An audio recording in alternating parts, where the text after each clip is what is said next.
चलिए, आवाज़ आ रही मेरी? कंफर्म करो एक बार, आवाज़ आ रही है आप लोगों को? कंफर्म करो एक बार, आवाज़ आ रही है? ऑडिबल है? ठीक, ओके।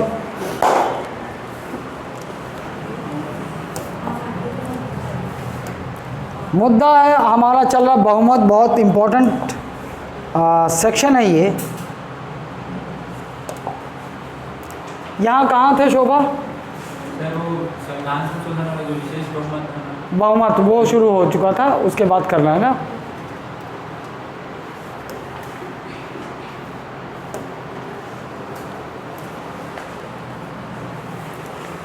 ये सेक्शन बहुत इम्पोर्टेंट है। हर क्वेश्चन में क्या करता है, यहाँ से मिक्सचर करता है, इस यहाँ से डेटा लेता है और डालता है और वहाँ कन्फ्यूजन पैदा होता है। तो इस सेक्शन को कुछ इस तरह से बनाया है कि आप लोगों को वो समस्याएं ना हो और सारे बहुमत जिस जिस प्रकार से जहाँ आवश्यकता पड़ती है वो सारे आपके रीच में हो जाए। एक शॉर्ट क्विक यहाँ से शुरू करता हूँ। बहुमत के प्रकार।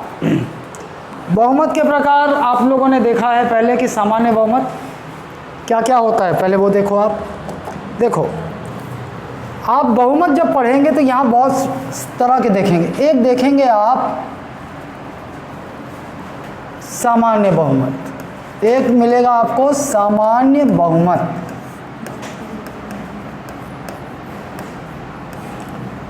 इसका डेफिनेशन फिर आपको मिलेगा एक विशेष बहुमत। विशेष बहुमत। अब विशेष बहुमत में आप देखिए ये कैसे कैसे दिखाई देगा। ए, बी,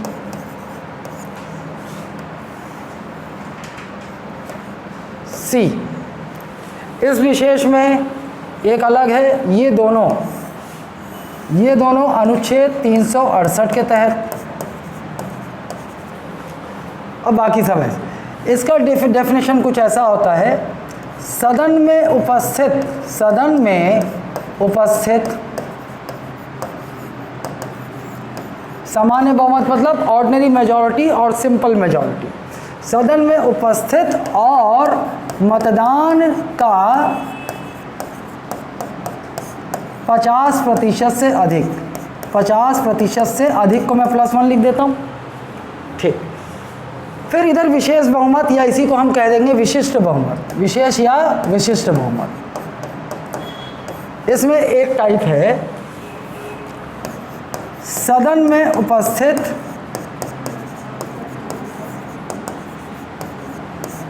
और मतदान का 2/3 बहुमत, और मतदान का 2/3 बहुमत। एक ये हो गया। उसके बाद अनुच्छेद 368 के तहत आपको 2 दिखाई देंगे, 2। एक है विशेष बहुमत के अंतर्गत ए और बी। ए यही वाला इधर आ जाएगा, सदन में उपस्थित, ये सेम ये। और दूसरा हम इसे कह सकते हैं पूर्ण बहुमत, टोटल मेजॉरिटी। सदन में उपस्थित और मतदान का 50% से अधिक, सामान्य बहुमत यानी कि इसे हम कहते हैं ऑर्डिनरी और सिंपल मेजॉरिटी। डिफाइन कैसे करेंगे? सदन में उपस्थित और मतदान का 50% से अधिक, है ना। Majority of more than 50% of the members present and voting. विशेष बहुमत में टाइप ए, सदन में उपस्थित और मतदान का 2/3 बहुमत, 2/3 majority of the members present and voting. उसके बाद इधर आ जाइए, अकॉर्डिंग टू अनुच्छेद 368 के तहत जो 2 प्रकार के बहुमत देखेंगे उसमें एक ए बी ये वाला है। एक सदन में उपस्थित और मतदान का 2/3 बहुमत होगा यहाँ भी, लेकिन एक और क्लॉज जुड़ जाएगा पूर्ण बहुमत, ठीक है। और एक और जुड़ेगा, अच्छा एक और जुड़ेगा, ये ए और बी तो होगा ही, लेकिन प्लस आधे से अधिक विधानसभाओं की सहमति, आधे से अधिक विधानसभाओं की मतलब लेजिस्लेचर्स की, असेंबली की, विधान सभाओं की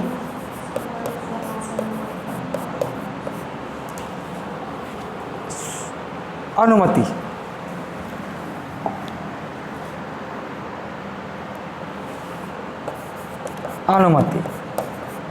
एक ये है, और ना एक और है विशेष बहुमत में, उसको हम बोल सकते हैं डी।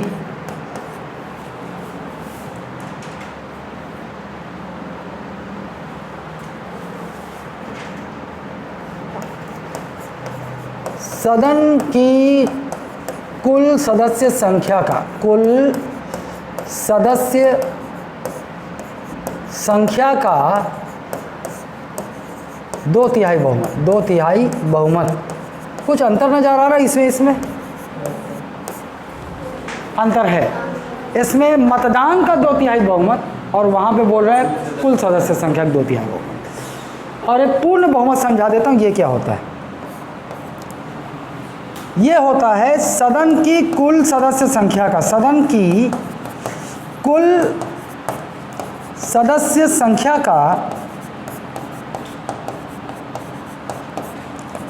50% से अधिक, ये होता है। इतने प्रकार के जगह जगह आपको बहुमत देखने को मिलेंगे, ठीक है। और ये स्पष्ट होना चाहिए कि किस जगह किस तरह के बहुमत की आवश्यकता होती है, ठीक है।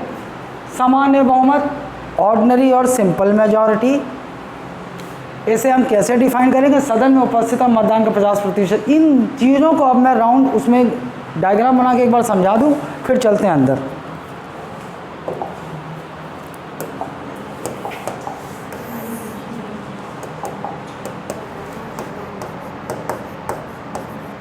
संसद,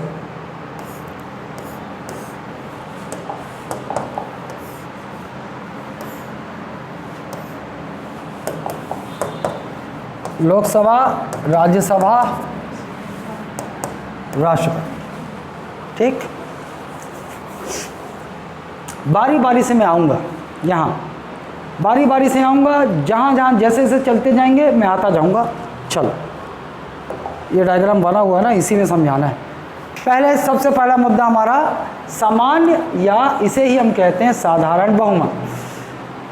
तो कहाँ कहाँ सामान्य या साधारण बहुमत की आवश्यकता होगी, ये हमें जानना बहुत ज़रूरी है।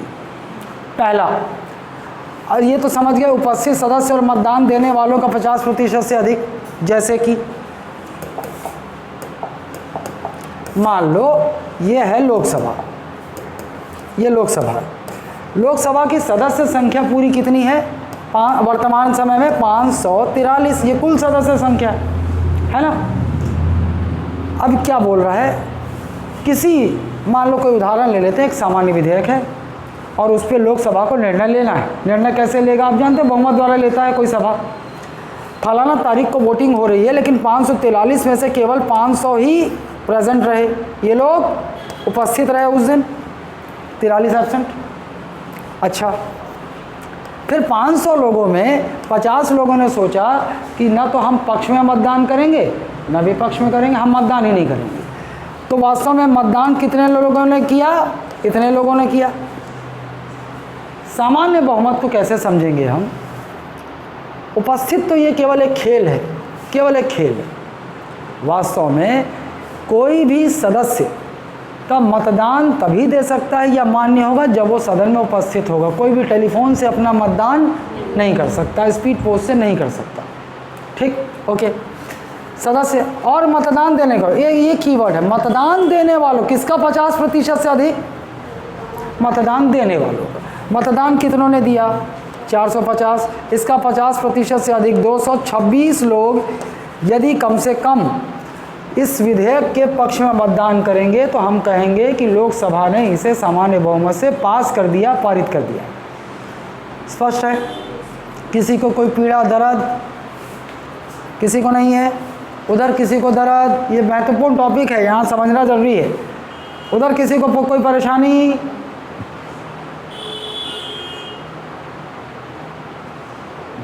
चलो अब देखें कि सामान्य बहुमत रटना है मेरे साथ, कहाँ कहाँ इसकी आवश्यकता पड़ती। सबसे पहले विधेयक, अब विधेयक, विधेयक में कौन कौन सा? सामान्य, धर्म, वित्त, विधेयक। और एक और चीज़ यही जोड़ देता हूँ मैं, उससे पहले एक चीज़ और बताना होगा, स्पष्टता आएगी।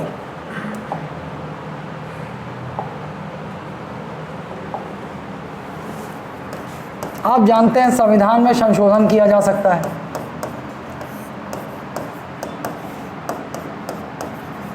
ठीक। अच्छा, संविधान में संशोधन 3 प्रकार से किया जा सकता है। 3।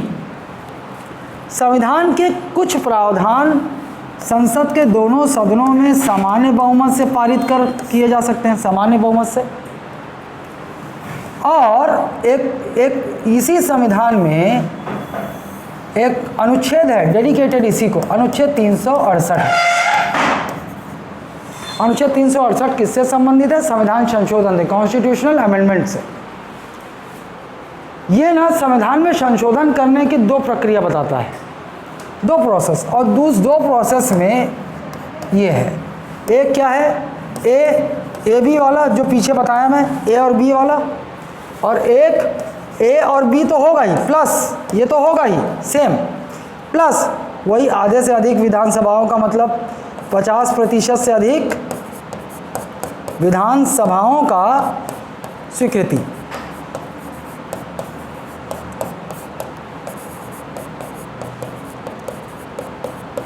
ये है, ये होता है संविधान। 3 प्रकार से संशोधित किया जा सकता है।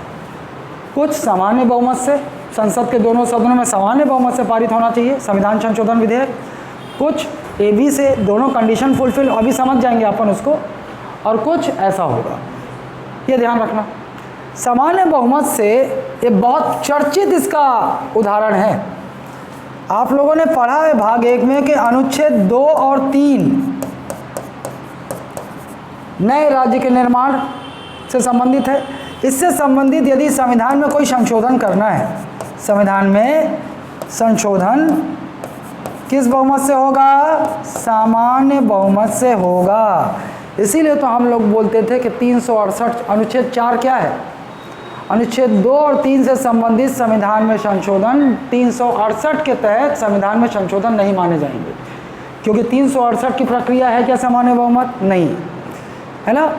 तो ये जोड़ देना है अपने को वहां पर।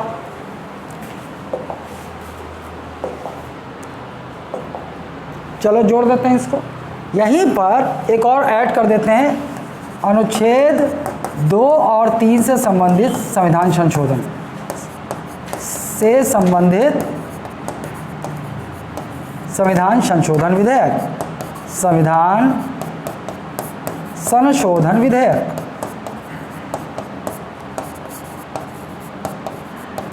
हम विधेयक की बात करें, नंबर 1 मुद्दा क्या है हमारा?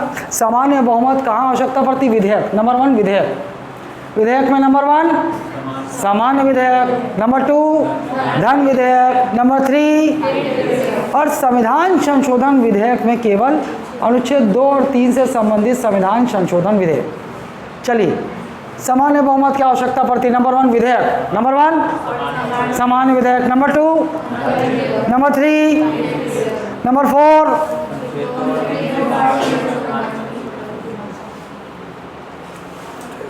एनर्जी नहीं है कह रहे शरीर में है, साले बुढ़ा गया, बुढ़ों की आवाज़ तुमसे ज़्यादा आएगी। विधेयक में नंबर 1 नंबर 2 नंबर 3 नंबर 4। अब आते हैं हम, बढ़िया, अब आते हैं दूसरा है प्रस्ताव।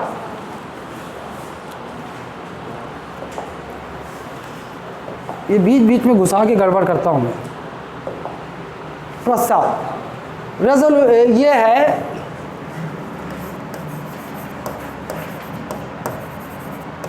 मोशन, मोशन, ठीक है, मोशन, इंग्लिश में मोशन कहते हैं। वो वाला मोशन नहीं है, ये दूसरा मोशन है। समझ जाओगे, संसद में आप मोशन, रेजोल्यूशन, मोशन सब बताऊंगा, लेकिन अभी आपको केवल रटना है कि कहाँ कहाँ सामान्य बहुमत चाहिए, ठीक है। इसके अंदर भी माथापच्ची नहीं करने का, ये सब पढ़ेंगे डिटेल में अपन संसद में। भाग 5 का संसद आएगा तब पढ़ेंगे। प्रस्ताव में कौन कौन सा? विश्वास प्रस्ताव, कॉन्फिडेंस मोशन। अविश्वास प्रस्ताव नो कॉन्फिडेंस मोशन, स्थगन प्रस्ताव एडजर्नमेंट मोशन, और निंदा प्रस्ताव सेंसर मोशन। इसे सेंसर मोशन कहते हैं। इंग्लिश वाला कोई बैठा होगा वो जान जाए।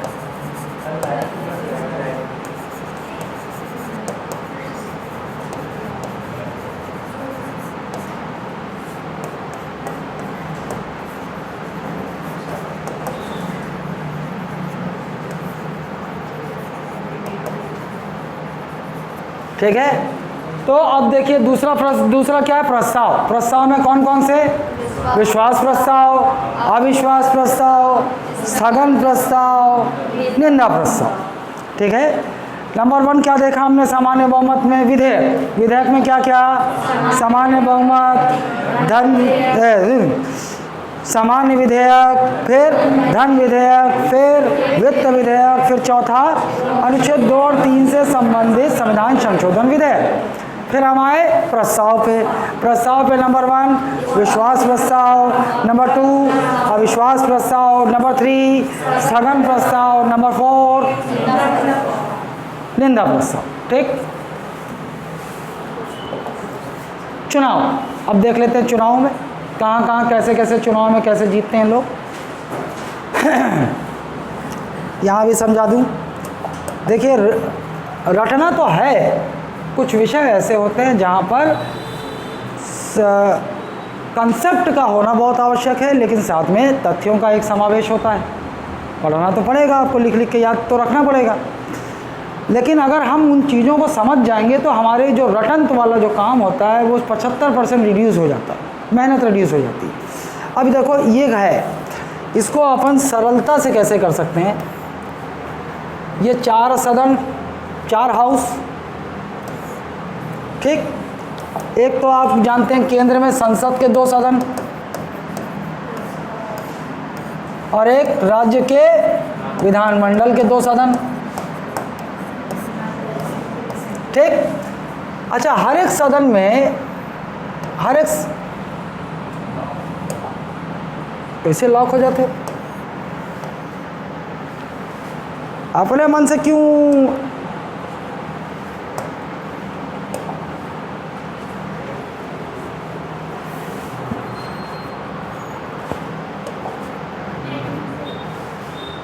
हाँ, ये कैसे हो गया? हाँ,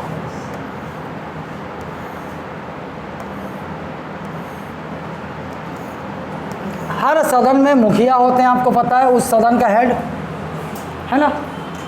लोकसभा के संबंध में आप जानते हो, इन दोनों, चाहे जैसे लोकसभा, ये लोकसभा है, ये राज्यसभा है, ये विधानसभा है राज्य में और ये विधान परिषद है। मुखिया, लोकसभा और विधानसभा के मुखिया को अपन क्या कहते हैं? अध्यक्ष या स्पीकर। अध्यक्ष या स्पीकर कहते हैं, इंग्लिश में क्या कहते हैं? स्पीकर। और एक उप मुखिया, इसके बाद अगर ये अनुपस्थित रहेगा तो इस सदन का संचालन उप मुखिया करेगा। इसको हम क्या कहते हैं? इधर के विधानसभा लोकसभा दोनों को उपाध्यक्ष या डिप्टी स्पीकर कहते हैं। इधर आ जाते हैं, इधर का मुखिया और विधानसभा, इनको क्या कहते हैं? सभापति, इंग्लिश में चेयरमैन। और उप मुखिया को क्या कहेंगे? उप सभापति, वाइस चेयरमैन।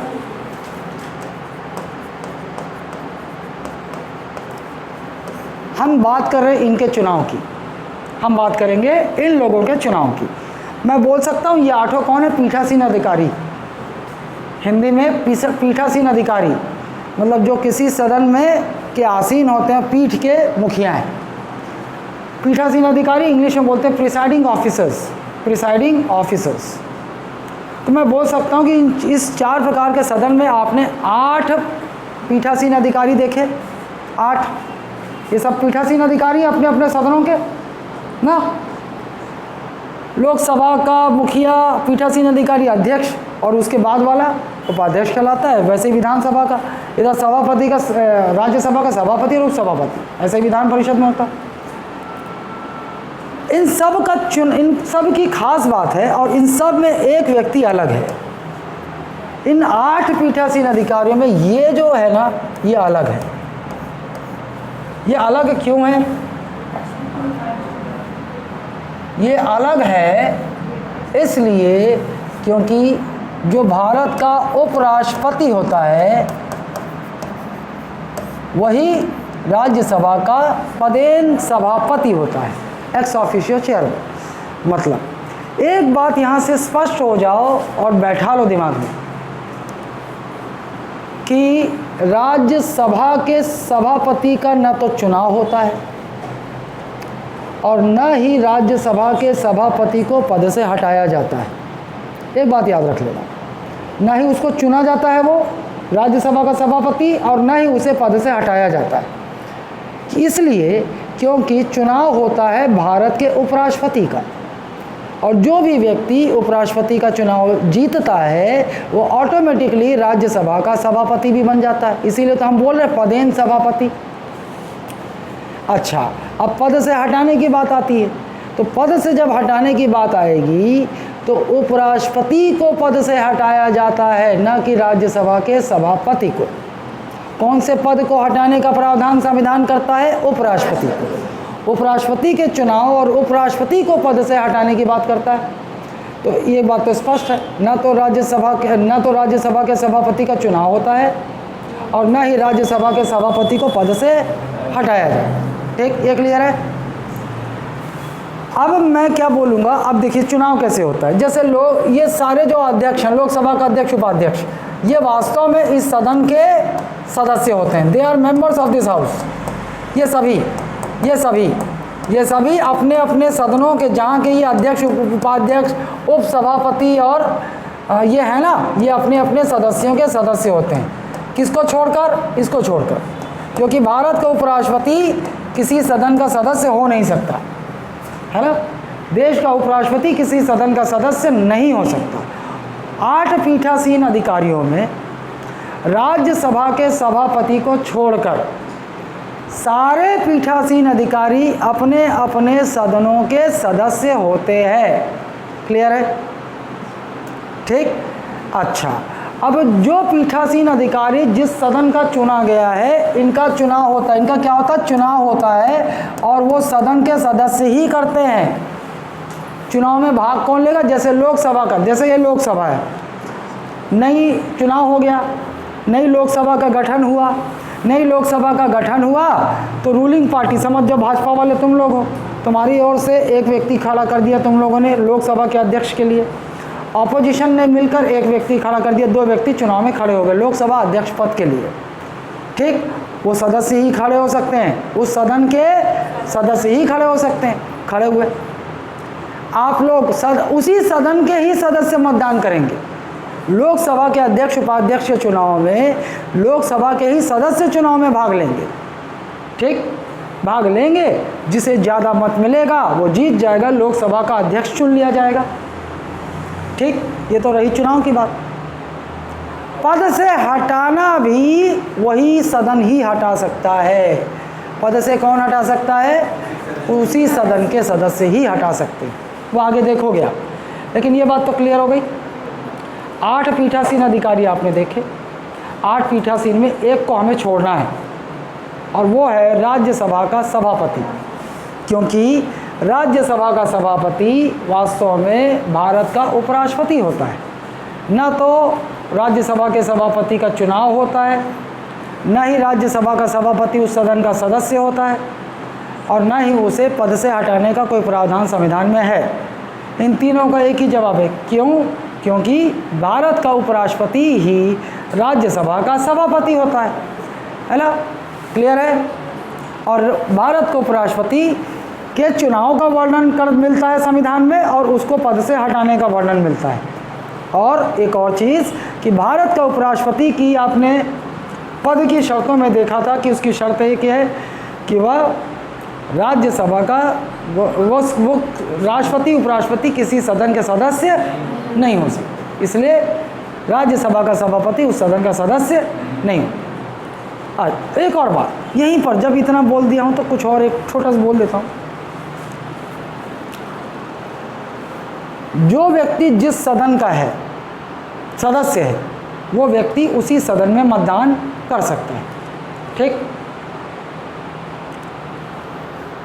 सब विधेयक सब जगह आता है, विधेयक यहाँ भी जाता है, यहाँ भी जाता है। पहली बार में, प्रथम बार में तो कोई भी वोट नहीं कर सकता, जो अध्यक्ष होते हैं ना वो नहीं बोलता, फिर व्यर्थ में तुम लोग कोचक बैठोगे, फिर इसमें इसी में मैं बोलने लग जाऊंगा। अभी मुद्दा नहीं है, संसद में आएगा, संसद में पीठासीन ये अधिकारी हम डिटेल में पढ़ेंगे, अभी बोलना उचित नहीं है। मैं बोलूँगा, जल्दीबाजी में बोलूँगा, सवाल उठेगा, सवाल पूछोगे, फिर मैं इसी में उलझा रह जाऊँगा। हमारा मुद्दा अभी ये नहीं है, हमारा मुद्दा है ये पढ़ना। इन सब का चुनाव किस प्रकार से होगा? सामान्य बहुमत से ही होता है। उस दिन सदन में जो उपस्थित होगा उसमें से जिसको 50% से अधिक मत मिल गया वो जीत गया। समझ गए? कोई शंका, कोई पीड़ा? तो अब क्या याद रखना, कैसे याद रख, अब आज से रटोगे लोकसभा का अध्यक्ष, उपाध्यक्ष, फिर विधानसभा का अध्यक्ष, नहीं रटने की जरूरत है भाई। अब सिर्फ ये याद रखो, एक लाइन में अगर याद रखना है क्या,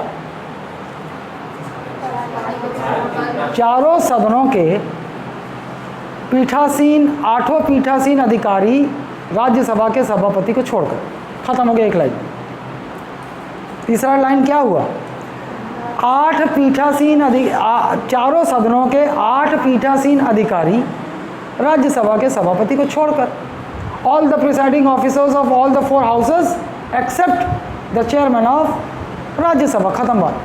अगर इसको समझे हो तो, नहीं तो रटोगे लोकसभा का अध्यक्ष, लोकसभा का उपाध्यक्ष, विधानसभा का अध्यक्ष, विधानसभा का उपाध्यक्ष, राज्यसभा का सभापति को नहीं लेना है, उपसभापति होगा, फिर विधानसभा का सभापति और उपसभापति, ऐसे याद रखो। हो गया तीसरा। तो सामान्य बहुमत अब तक हमने कहाँ देखा? नंबर 1 विधेयक, बिल, पहला सामान्य विधेयक, दूसरा, तीसरा, चौथा अनुच्छेद 2 और 3 से संबंधित संविधान संशोधन विधेयक। दूसरा कहाँ आए थे? प्रस्ताव। प्रस्ताव में क्या? दूसरा अविश्वास प्रस्ताव, तीसरा, चौथा, ये प्रस्ताव हो गया। फिर आए हम चुनाव में। चुनाव में एक लाइन में क्या बोलोगे? चारों सदनों के 8 पीठासीन अधिकारी राज्यसभा के सभापति को छोड़कर, खत्म बात। ठीक।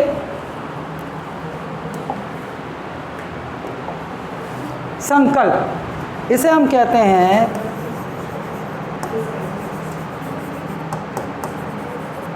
रेजोल्यूशन।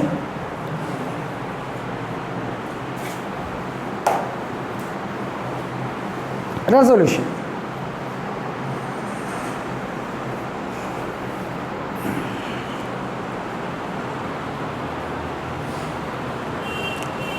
अच्छे से थोड़ा ठीक ठाक भोजन किया करो करे, मसाला, तेल, नहीं तो फिर गैस की समस्या होगी। शराब वराब का सेवन ना किया करो। अगर मान लो नहीं करते हो तो जान लो नहीं करना है। उससे क्या होगा? पूरा सिस्टम गड़बड़ा, गैस हो जाता है, और गैस जब इधर उधर चढ़ता है ना तो फिर ये कमर पकड़ेगा, ये पकड़ेगा।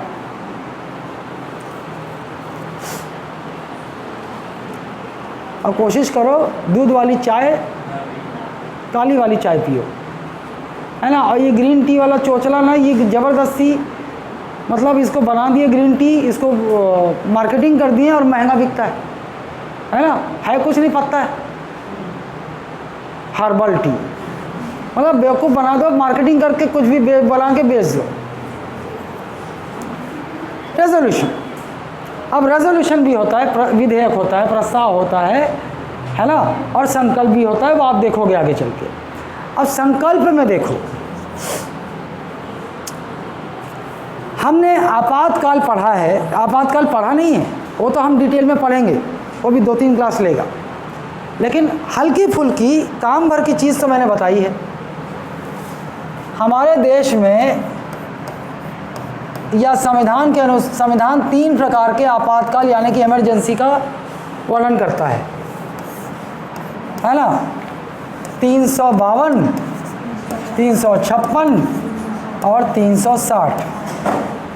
352 में क्या है? राष्ट्रीय आपातकाल, नेशनल इमरजेंसी।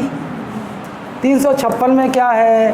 राष्ट्रपति शासन या प्रेसिडेंट रूल, या इसे हम कहते हैं संवैधानिक आपातकाल। इसे क्या कहा जाता है? और संवैधानिक आपातकाल, कॉन्स्टिट्यूशनल इमरजेंसी, ये कहते हैं। 360वें क्या है? वित्तीय आपातकाल।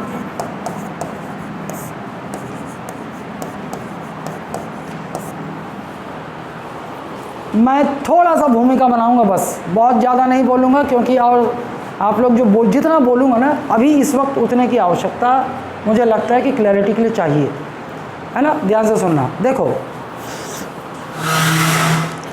इन तीनों आपातकालों की घोषणा करता कौन है? राष्ट्रपति। एक ही के पास पावर है, राष्ट्रपति, है ना। केंद्र ही इन तीनों आपातकाल को लगा सकता है और केंद्र ही इन तीनों आपातकाल को हटा भी सकता है ना। सामान्य याद रहे ना रहे, कोई दिक्कत की बात नहीं है, ये पढ़ोगे आप डिटेल में आगे। लेकिन समझने के लिए अब मैं पकड़ता हूँ इसको कि अब ये दोनों तो देश में, पूरे देश में, या राष्ट्रीय आपातकाल पूरे देश में या देश के किसी भाग में लगाया जा सकता है। ये पूरे देश में लगेगा और ये वाला राज्य में लगता है, एक स्टेट में लगेगा, छत्तीसगढ़, हरियाणा, मध्य प्रदेश। कब लगा सकते हैं? यदि राष्ट्रपति को लगे, राज्यपाल की रिपोर्ट के अनुसार या कैसे भी पता चले उन्हें कि फलाना राज्य में संविधान के अनुकूल शासन नहीं चल पा रहा है। इसी को हम क्या बोलेंगे कि उस फलाना राज्य में संवैधानिक तंत्र विफल हो रहा है ना। मतलब the administration is not running in accordance with the constitutional provision, and we will consider it as the failure of constitutional machinery in that particular state, है ना। If president is satisfied, so then president can impose president rule in that particular state. राष्ट्रपति यदि संतुष्ट हो जाएं कि फलाना राज्य में संवैधानिक तंत्र विफल हो रहा है या संविधान के अनुकूल या अनुरूप शासन नहीं चल रहा है, तो राष्ट्रपति किसी भी राज्य में राष्ट्रपति शासन लगा सकते हैं, ये राष्ट्रपति शासन की घोषणा कर सकते हैं। मान लो एग्जाम्पल ले लेता हूँ, हमारे यहाँ आज राष्ट्रपति ने राष्ट्रपति शासन लगा दिया छत्तीसगढ़। क्या होगा? तुरंत विधानसभा और जो मंत्री परिषद है ना कका वाली, सस्पेंड। क्या होगी? सस्पेंड। देखो, खत्म और सस्पेंशन में, सस्पेंशन और टर्मिनेशन में अंतर होता है। टर्मिनेट मतलब ख़त्म, आपने सुना होगा ना, सस्पेंड कर दिया गया 15 दिनों के लिए, मतलब वो टेम्पोररी रूप से उसको बंदिश लगाई गई। और टर्मिनेट मतलब बर्खास्त, नौकरी गई, है ना। तो विधानसभा सस्पेंड हो जाएगी, मतलब विधानसभा कोई विधि नहीं बना सकती, और मंत्री परिषद, मुख्यमंत्री समेत ये भी सस्पेंड हो जाएंगे। अच्छा, ऐसा भी, अच्छा, राष्ट्रपति ये जो आपातकाल लगाते हैं तीनों अपनी मर्जी से लगाएंगे क्या? प्रधानमंत्री यानी कि केंद्रीय मंत्री परिषद की सिफारिश पर करते हैं। ऐसा बहुत बार हो सकता है और होता भी है कि मान लो सेंट्रल गवर्नमेंट भाजपा की है और राज्य में कांग्रेस है, यहाँ कांग्रेस है, और कोई भी पार्टी चाहती है कि सारे राज्यों में भी हमारी ही पार्टी की सरकार हो सकता है कि देश का प्रधानमंत्री दुर्भावनावश राष्ट्रपति को ये परामर्श दे दे कि छत्तीसगढ़ में राष्ट्रपति शासन लगा दे। ऐसा हो सकता है भाई, लेकिन ये तो संविधान का ये भी उल्लंघन होगा ना भाई। संसदीय शासन प्रणाली में दोनों सरकारों को अधिकार है, और आप किसी राजनीतिक द्वेष में किसी राज्य की जो संप्रभुता है आप उसको खतरे में नहीं डाल सकते। वहाँ शासन सरकार से चलेगा, और आप दुर्भावना से किसी शासन को, किसी सरकार को गिराने के लिए उस राज्य में राष्ट्रपति शासन लगा दे तो सही नहीं है ना। तो ऐसा नहीं है कि केवल प्रधानमंत्री सिफारिश करेंगे राष्ट्रपति को कि फलाना राज्य में राष्ट्रपति शासन की घोषणा कर दो, और इस तरह से मनमानी हो करने देगा संविधान। संविधान के प्रावधानों के अनुसार यदि प्रधानमंत्री की सिफारिश पर राष्ट्रपति ने किसी राज्य में राष्ट्रपति शासन लगा दिया है तो 2 महीने के भीतर संसद की अनुमति मिलनी आवश्यक है। संसद की अनुमति आवश्यक है। संसद के लोकसभा और राज्यसभा दोनों सदनों में उसकी अनुमति मिलनी चाहिए, तभी राज्य में राष्ट्रपति शासन लगा रहेगा, वरना स्वतः ही खत्म हो जाएगा।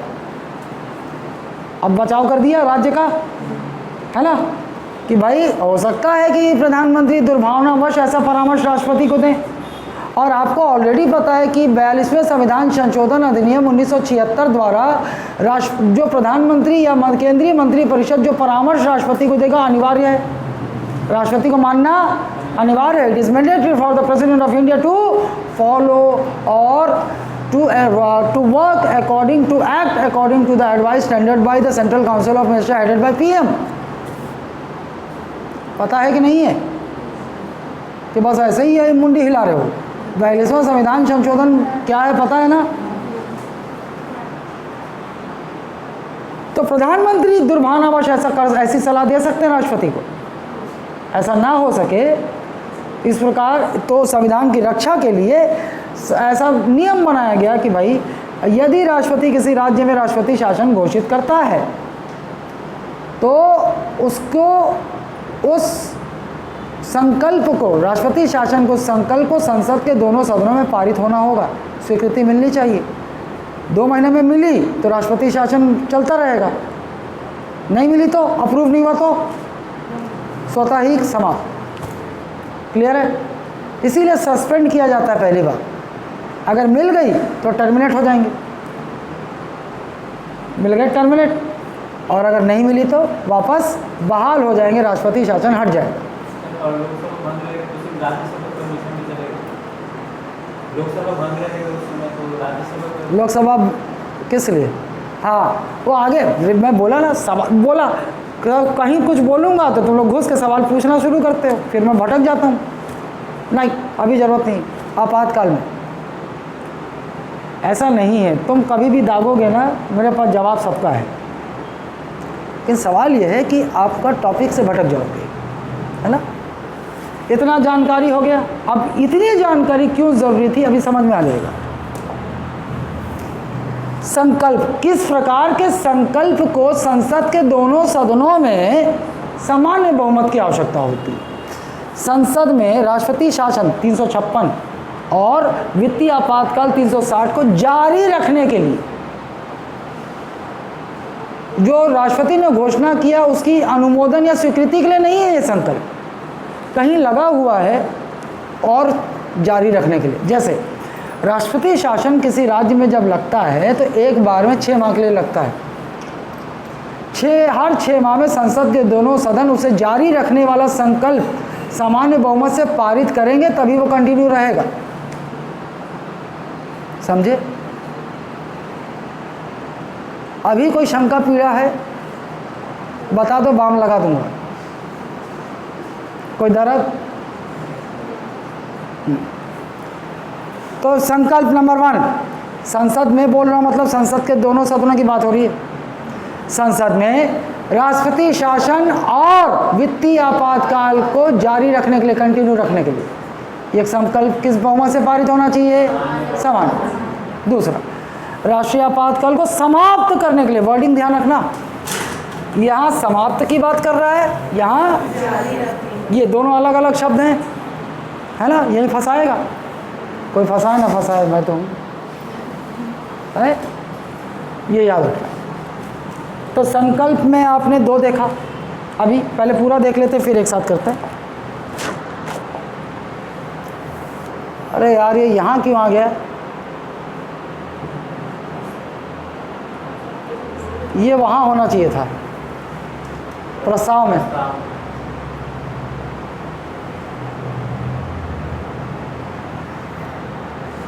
और ये संकल्प में होना चाहिए।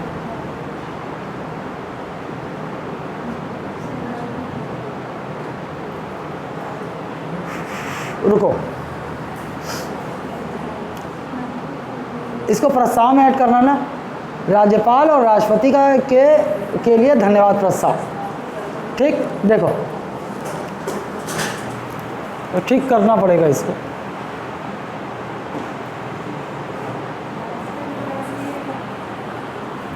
नोट्स में भी है, नोट्स मिल गया तुम लोगों को?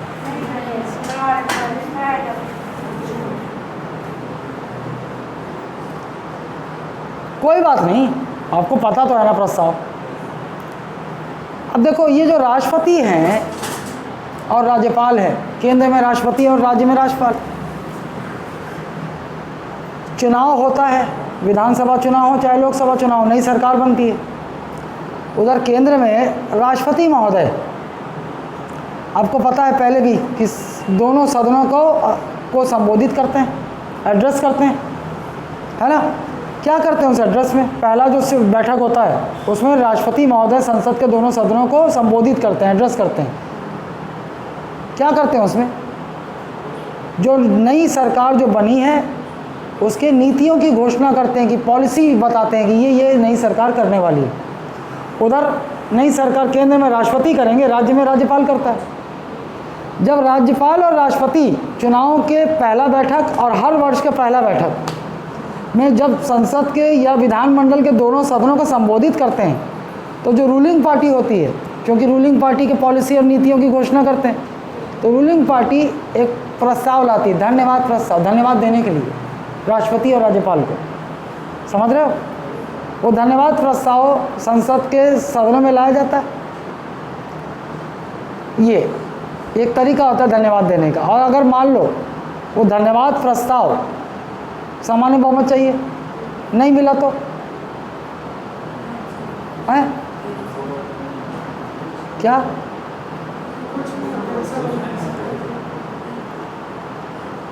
सरकार की बहुत बदनामी होगी। कैसे? कैसे? तुम बहुमत में हो, तुम बहुमत में हो और तुम्हारी नीतियों की घोषणा की है राष्ट्रपति ने, और साला लोकसभा में उसको पास नहीं हो पाया। इसका मतलब तुम्हारे ही लोग, जो 272 लोग तुम लोग हो, उसी में तुम्हारे ही लोग विभीषण हैं। तुम्हारे मतलब तुम्हारे नीतियों से संतुष्ट, तो बैकफुट पे आ जाएगी सरकार, विपक्ष को मौका मिल जाएगा, पप्पू को तुरंत मौका मिलेगा, साला हमारे दोस्त हमारे मित्र हैं, इनमें खोजो। अविश्वास प्रस्ताव है। हाँ, फिर उसको मौका मिल जाएगा, बोला जाएगा अविश्वास प्रस्ताव, नो कॉन्फिडेंस मोशन, कि भैया लोकसभा के सदस्यों को जो मौजूदा सरकार है उस पर भरोसा नहीं है। और वो पारित हो गया तो सरकार गिर जाएगी। आगे ये यार मैं भी कई बार खुद बकने लगता हूँ। नहीं, आएगा वक्त, आएगा, हर चीज़ का वक्त होता है। ये तो पहले जान गए, ये जान लो, विधान परिषद का निर्माण और समाप्त करने के लिए संसद में संकल्प पारित करने हेतु भी सामान्य बहुमत लगता है। कहाँ बोल रहा? संसद में। देखो ये भी थोड़ा थोड़ा, विधान परिषद, आपको पहले से ये पता है कि सभी राज्यों में विधान परिषद नहीं है, केवल 6 राज्यों में विधान परिषद है। कौन कौन से? यूपी, पड़ोसी बिहार, एतिले घूम के नीचे उतरो, बंगाल से नीचे आंध्रा, फिर नीचे कन्याकुमारी से यू टर्न लेके ऊपर चढ़ो कर्नाटका, कर्नाटका के दाहिना साइड में, दाहिने साइड में तेलंगाना, कर्नाटका के दाहिने साइड में तेलंगाना, ऊपर चलो दोनों को छोड़ के ऊपर महाराष्ट्र। ये 6 राज्य हैं जहाँ के विधानमंडल में विधानसभा तो है ही है, विधान परिषद भी है, राज्यपाल भी है। तो कोई राज्य विधान परिषद चाहता है तो बना सकता है, कोई राज्य विधान परिषद ऑलरेडी है, अगर उसे समाप्त करना चाहता है तो ये भी प्रावधान है। ठीक, आपके मन में सवाल उठेगा, सर कोई राज्य क्यों चाहता है, कोई राज्य क्यों नहीं चाहता है ना? सच्चाई बताऊं कि सच्चाई बहुत कड़वी होती है।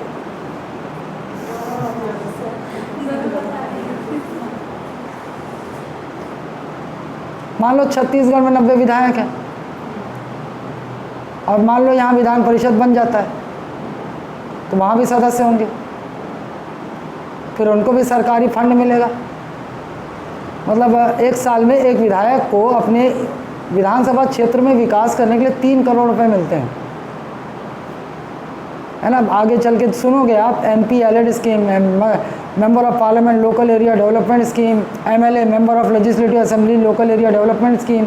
इस स्कीम के तहत एक सांसद को 5 करोड़, एक विधायक को 3 करोड़ मिलता है सालाना। ये चना बोल रहा हूँ उनके लिए, उनकी कमाई तो और बहुत सारे तरीके, कमीशन, रोड बना रहे हैं 40% कमीशन देगा, टेंडर तेरे को मिलेगा, है ना। दारू, तेरी कंपनी का दारू पूरे देश में बिकवाना है, पूरे प्रदेश में बिकवाना है, इतना कमीशन पहुंचा दे।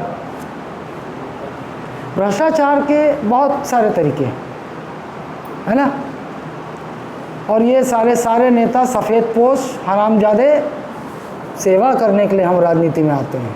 कोई नहीं आता राजनीति में सेवा करने के लिए, चूतिया बनाकर अपनी जेबें भरने के लिए आते हैं। ये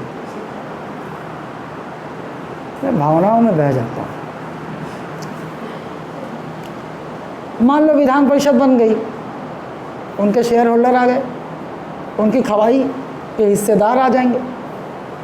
नहीं, ये अब ये तो इसलिए अधिकतर राज्य विधान परिषद चाहते ही नहीं।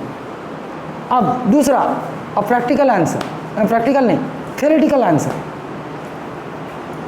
भाई किसी राज्य को लगता है कि हमारे यहाँ जनसंख्या बहुत ज़्यादा है और हमें जितनी विधानसभा सीटें मिली हैं उतने विधायक काफ़ी नहीं हैं, हम अपने राज्य में विधान परिषद का गठन करेंगे तो हमें और हेल्पिंग हैंड मिल जाएंगे MLC के रूप में। इस प्रकार शासन और विकास के कार्य सुचारू रूप से किए जा सकेंगे। तो कुछ राज्य विधान परिषद का निर्माण कर लेते हैं। ठीक, समझ रहे हो भावनाओं को। लुक,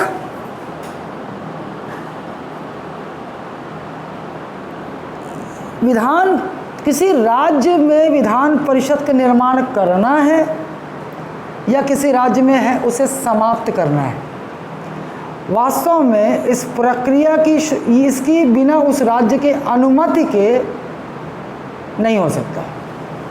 उस राज्य की अनुमति ज़रूरी है। हर यद्यपि मैं ये कहूँगा और आपको यही उत्तर मानना भी है और समझना भी है कि किसी भी राज्य में विधान परिषद के निर्माण और विधान परिषद की समाप्ति का अधिकार संसद को है, केंद्र को है। किसको है?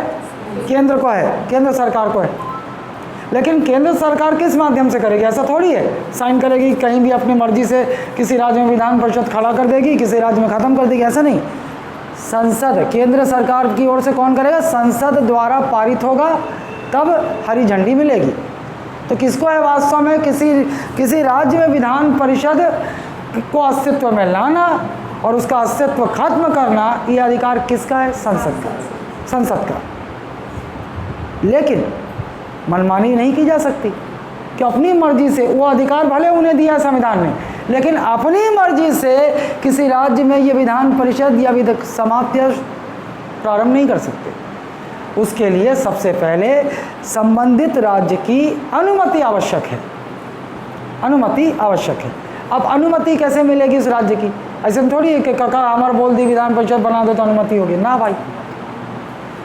विधानमंडल में बाकायदा एक संकल्प बनेगा उसके संबंधित, विधानसभा में पारित होना चाहिए, राज्यपाल का हस्ताक्षर होना चाहिए, तो हम कहेंगे कि छत्तीसगढ़ शासन की स्वीकृति मिल गई।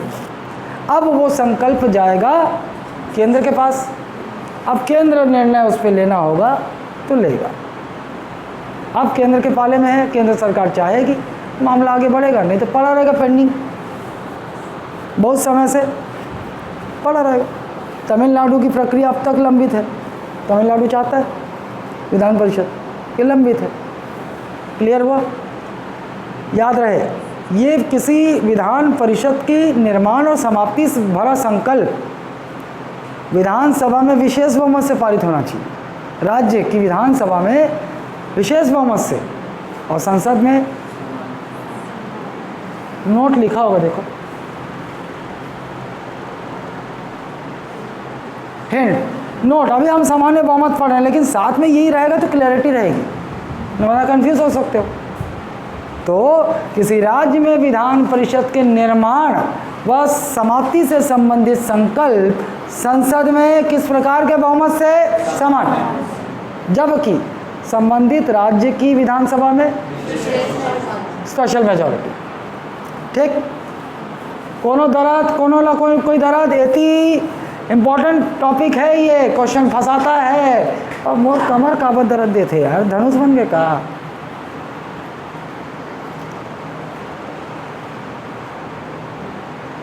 राष्ट्रपति शासन अभी तक कौन से राज्य? यार इसकी कोई गिनती नहीं। केरल में 17 बार लगे, केरल में सर्वाधिक राष्ट्रपति शासन। आंकड़ा ये बदल गया था, बदलता रहता है। मेरे ख्याल से फिर झारखंड ने ओवरटेक कर लिया शायद, उससे ज़्यादा यूपी में लगा। उसके बहुत सारे तरीके हैं, बताऊंगा ना, आएगा तब पढ़ेंगे। कोनो दर्द कोनो पीड़ा। आओ, संयुक्त बैठक में विधेयक पारित करने हेतु, है ना, संयुक्त बैठक जानते हो, हल्का सा ही बताऊंगा, बहुत ज़्यादा नहीं, क्योंकि ये सब सेपरेट टॉपिक हैं भाग 5 में। देखिए, संयुक्त बैठक का मतलब, संसद का संयुक्त बैठक मतलब, अब एक बैठक होगी उसी संसद भवन में, एक सेंट्रल 3 हॉल बताया था मैं, एक राज्यसभा का हॉल, एक लोकसभा का हॉल, एक सेंट्रल हॉल। सेंट्रल हॉल में दोनों सदनों के सदस्य एक साथ बैठक करते हैं, उसको बोलते हैं हम संयुक्त बैठक, joint sitting, joint sitting, article 108। मैं इसलिए अफसोस कर रहा था कि जब मैं खुद ही आपको मना करता हूँ ज़्यादा घुसो नहीं, मैं खुद ही मुद्दा शुरू कर देता हूँ, ज़्यादा जानकारी यहाँ पीछे मत भागो, आएगा सब। संयुक्त बैठक, तो संयुक्त बैठक अभी क्या कर रहा था, कोई विधेयक जा रहा था, सामान्य विधेयक, लोकसभा में पृथक रूप से सामान्य बहुमत से चाहिए उसको पारित होने के लिए, राज्यसभा में पृथक रूप से चाहिए, अलग से पास होना चाहिए। कोई भी एक सदन ने अगर पारित नहीं हुआ तो गया, मान लो। अब क्यों बुलाया जाता है हल्का सा, इसकी एक कंडीशन है, संयुक्त बैठक किसी सामान्य या एक वित्त विधेयक होता है ना, उस पर भी होता है, तो किस पे हो सकती है, सामान्य और वित्त विधेयक पर, और किसी विधेयक पर संयुक्त बैठक नहीं हो सकती। कब हो सकती है, जब संसद का एक सदन से वो विधेयक पारित हो जाए और दूसरे से पारित ना हो पाए, है ना। चाहे राज्यसभा में पारित हुआ, लोकसभा में विफल हो गया, चाहे लोकसभा में पारित हुआ, राज्यसभा में विफल हो गया, एक ही कंडीशन है। इसको संवैधानिक भाषा में हम क्या कहते हैं जानते हो, यदि किसी विधेयक पर संसद के दोनों सदनों में मतभेद हो, क्या हो, मतभेद, है ना, तो राष्ट्रपति संयुक्त बैठक बुला सकते हैं अपनी मर्जी से, अपनी मर्जी से, प्रधानमंत्री के सिफारिश पर। ठीक, इसको और कैसे बोलते पता है, जब संसद के दोनों सदनों के बीच विचारों में मतभेद हो, क्या, विचारों में मतभेद हो, ये भी बोल सकते हैं। इससे पहले मैं क्या बोला था, विचार ही तो है ना, लोकसभा का विचार उसको पारित करने का था, पारित कर दिया, राज्यसभा का विचार उसको उल्टा था, उसे पारित नहीं किया, तो विचारों में अंतर है। यदि ऐसा हो तो राष्ट्रपति संयुक्त बैठक बुला सकते हैं, और संयुक्त बैठक एक साथ बैठ गया, अब तुम राज्यसभा लोकसभा, और कोई सामान्य विधेयक को बहुमत कौन सा चाहिए, सामान्य बहुमत। अब मैं बोलूँगा संयुक्त बैठक, संसद के दोनों सदनों के उपस्थित और मतदान का 50% से अधिक हो जाएगा, यही होगा ना, समझ रहे हो। अब दोनों सदन एक साथ मिलकर मतदान देंगे, लेकिन बहुमत वही चाहिए, सामान्य बहुमत। तो संयुक्त बैठक के लिए सामान्य बहुमत हो गया। चलो एक बार वापस आते हैं, विधेयक, सामान्य बहुमत कहाँ, विधेयक नंबर 1 सामान्य विधेयक, नंबर 2, नंबर 3, नंबर 4 अनुच्छेद 2 और 3 से संबंधित संविधान संशोधन विधेयक। फिर आए हम प्रस्ताव पे। प्रस्ताव कौन सा, विश्वास प्रस्ताव, अविश्वास प्रस्ताव, स्थगन प्रस्ताव, निंदा प्रस्ताव। फिर आए हम प्रस्ताव में एक और आगे जो है ऐड कर लो, राष्ट्रपति और राज्यपाल के लिए धन्यवाद प्रस्ताव ऐड कर लो। अब आते हैं संकल्प पे। संकल्प संकल्प संकल्प में क्या क्या देखा? सबसे पहला, राष्ट्रपति शासन और वित्तीय आपातकाल को संसद में जारी रखने के लिए, क्या बोला मैंने? राष्ट्रपति शासन और वित्तीय आपातकाल को संसद में पहले कर दो, संसद में राष्ट्रपति शासन और वित्तीय आपातकाल को जारी रखने के लिए। दूसरा वाला क्या था? संसद में राष्ट्रीय आपातकाल, लोकसभा, रुको एक शब्द है यहाँ पर, लिखा हुआ था सर। हाँ तो बता तो दूँ, नहीं तो तुम लोग बेहोश रहते हो। आए 12:15 हो गए, अभी तो शुरू हुआ था। रुक जा 5 मिनट।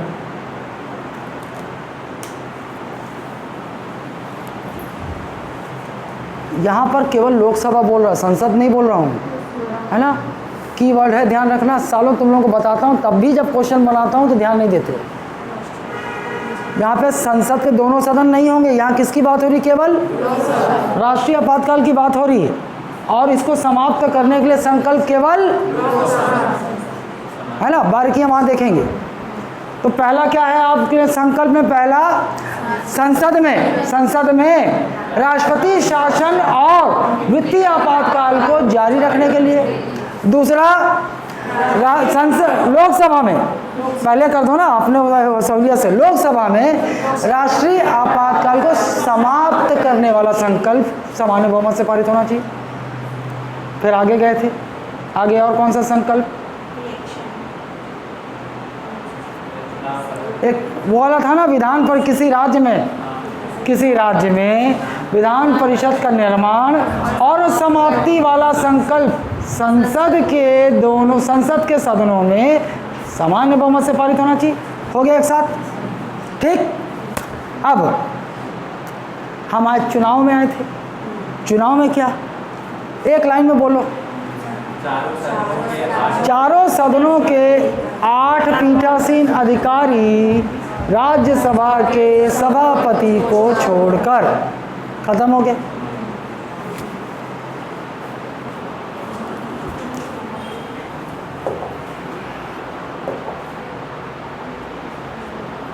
संयुक्त बैठक में सामान्य बहुमत चाहिए, पूर्ण बहुमत। हाँ चलो, ओके।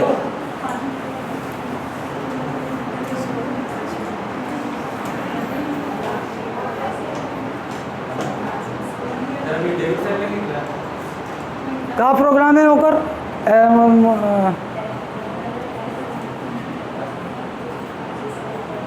डेविड सर क्लास ली क्या? रुको, आई ना, तभी तो बोलने आया ना मेरे को। अच्छा, एसएससी वालों को लेंगे। आज तुम्हारा इसका ऑफ है, आज बर्थडे है होकर,